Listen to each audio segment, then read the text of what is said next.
Perayaan mengenang pendeta atau dikenali sebagai Sheng Chi Chia adalah sambutan Maulidi Rasul yang dikenali di China di kalangan masyarakat Hui.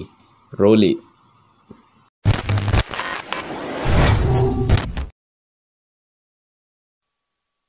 Hai, Assalamualaikum, bersama dengan aku, Ari. Hari ini aku nak kongsikan cerita mengenai sejarah sirah Nabawiyah terawal dalam bahasa Cina yang diterbitkan pada tahun 1725. Sebelum itu, jangan lupa subscribe dan tekan butang lonceng, like dan komen jika korang ada pandangan mengenai video ini. Check it out. Nabi Muhammad SAW merupakan Nabi junjungan kita semua. Tetapi di China, ianya dikenali sebagai pendeta Sheng Ren atau pendeta agung.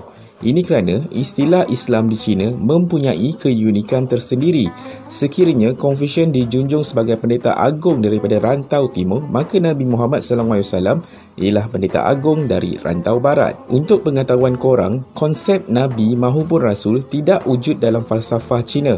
Maka, demi menyampaikan risalah Islam kepada rakyat majoriti Han yang rata-ratanya menganut Konfusianisme, Taoisme, Buddhisme, maka para sarjana Hui menggunakan istilah-istilah Cina yang sedia ada agar mudah difahami. Ini kerana di zaman dinasti Ming dan Qing, umat Islam tempatan berhadapan dengan cabaran identiti sebagai Muslim dan juga sebagai warga negara China selepas kerajaan Mongol atau dinasti Yuan diusir daripada China. Manakala sempadan negara ditutup dan kaum bukan Han diwajibkan berasimilasi. Daripada situlah umat Islam tempatan beransur-ansur dicinakan baik dari segi pakaian, nama dan akhirnya bahasa ibunda. Sirah Nabi Muhammad SAW yang pertama dalam bahasa Cina sepenuhnya dinukilkan oleh seorang sarjana Muslim, Lu Qi, yang hidup di zaman awal dinasti Qing. Lu Qi mendapat ilham menerbitkan kitab sirah ini selepas menziarahi makam Confucius di Kungfu, Provinsi Shandong, dan diterbitkan pada tahun 1669 hingga 1764. Lu Qi menulis sirah Nabawiyah berdasarkan rujukan kitab-kitab Parsi di perpustakaan keluarga Sai di Provinsi Henan, dan disebut kitab ini sebagai Xinshang Xinlu yang bermaksud rekod sahih pendeta agung. Untuk pengetahuan korang, kitab ini terbagi kepada beberapa bahagian. Bab pertama hingga ketiga meriwayatkan salah sila keturunan Rasulullah, adat tempatan baginda dan senarai isi kandungan. Seterusnya, bab ke-19 meriwayatkan sejarah geografi, sosial budaya, negara-negara dan rantau-rantau Muslim di Asia Tenggara, Asia Barat dan Afrika Utara. Lampiran ini juga memaparkan catatan Cina termasuk kisah pelayaran Laksmana Cheng Ho dan Batu Bersurat, hubungan Cina dengan Muslim, pandangan terhadap Islam dan sajak pujian terhadap Rasulullah oleh para maharaja dinasti Ming dan Qing. Bersesuaian dengan sistem kronologi rekod diraja, sistem peristiwa penting diiringi tarikh mengikut tafsiran Lu Qi seperti keputeraan baginda, pengistirahan baginda sebagai Rasulullah, pembukaan kota Mekah, dan yang menariknya dalam manuskrip bersejarah ini tercatat nama Sa'ad ibni Abi Waqqas yang diutuskan baginda bersama dengan 4 para sahabat yang lain untuk menghadap Maharaja Cina untuk menyampaikan risalah Islam. Namun, terdapat banyak kesilapan dan khilaf dalam cacatan fakta tersebut. Semoga Allah mengampunkan kecuaian Lu Qi dan reda akan usahanya. Namun begitu, tidak dinafikan ia adalah suatu usaha dakwah penting di bumi Cina. Malah, keindahan gaya bahasa Lu Qi dalam meriwayatkan perjalanan hidup Rasulullah menarik minat Maharaja Qinlang, yang kemudiannya berkenan menurunkan cap diraja Yulan yang bermaksud telah dibaca dengan berkenan Maharaja pada sirah tersebut.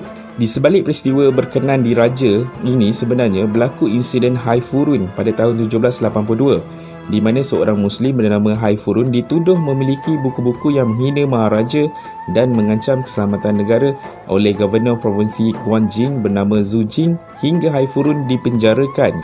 Anak murid Lu Qi bergegas ke Beijing. Beliau merayu kepada Kementerian Hal Ehwal Istana di Kota Larangan untuk mempersembahkan kitab sirah Nabawiyah kepada Maharaja Xinlang. Selepas diteliti isinya, di samping berpuas hati bahawa tiada sebarang unsur dahaka dalam kitab-kitab Islam serta didorong hasrat ingin mendamaikan masyarakat, Maharaja Xinlang berkenan menggunakan perkenan Cok Moho Yulan terhadap sirah Nabawiyah ini. Kitab ini mula disunting oleh Lu Qi semasa beliau dalam usia 50-an pada tahun 1725 dan mula dicetak beberapa kali oleh Yuan Guangzhou selepas insiden Haifurun pada zaman Maharaja dan kemudiannya diterbitkan oleh masjid-masjid pada tahun 1925.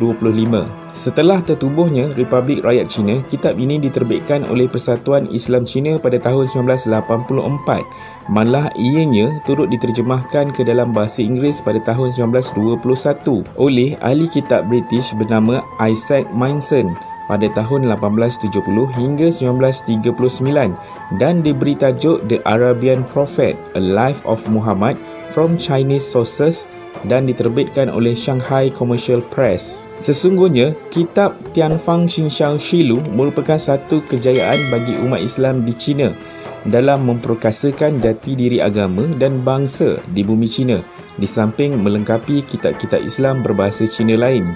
Oleh itu, kita sebagai umat Islam harus memperbanyakkan perkongsian kabar baik daripada Nabi yang penuh rahmat ini, di mana baginda bersabda, "Sampaikanlah kalian daripadaku walaupun sepotong ayat." Sekiranya korang ada pandangan mengenai video ini atau idea yang ingin dikeutarakan, sila komen di bawah. Jangan lupa untuk subscribe, like dan juga komen mengenai video ini di bawah. Sampai di sini, dan sebelum itu jangan lupa untuk like dan follow page Ari Media di Facebook. Jumpa di video yang akan datang.